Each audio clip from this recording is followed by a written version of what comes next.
Nitong Enero, naghatid ang GMA Kapuso Foundation ng tulong sa mga magsasaka sa Mountain Province na naapektuhan ng frost. Naalala nyo yung Andap. Makalipas ang 3 buwan, panibagong dagok ang kanilang hinaharap dahil naman sa taas ang presyo ng petrolyo, maging mga gamit sa pagsasaka. Kaya agad tayong naghatid ng tulong sa kanila. Mga nabubulok na repolyo, mga nakaparadang truck na magde-deliver sana ng mga gulay. Ito ang nakakalungkot na tagpo sa Bauco, Mountain Province, kung saan agrikultura ang pangunahing kabuhayan.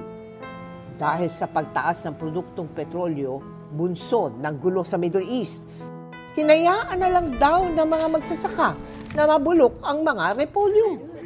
Doble raw kasi ang gastos pag-aanihin at ide-deliver pa sa trading post sa La Trinidad, Benguet.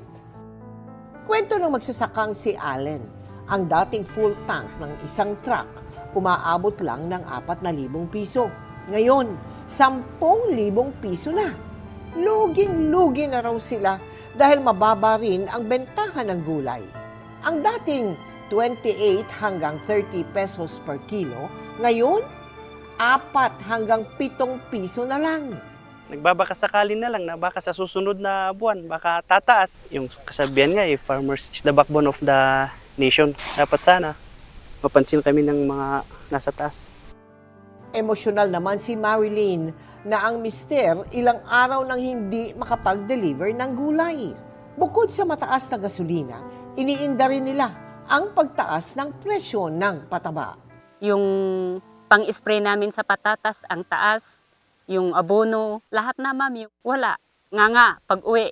Batid ng GMA Kapuso Foundation, ang kalbaryong ito ng mga kababayan nating magsasaka. Kaya nagtungo rin tayo sa Bauco para maghatid ng food packs sa 4,000 individual. Sa mga nais magpahatid ng tulong, maaari po kayo magdeposito sa aming bank account o magpadala sa Cebuana Lourier. Pwede ring online via GCash, Shopee, Lazada, Globe Rewards, Metrobank Credit Card at Palawan Pay.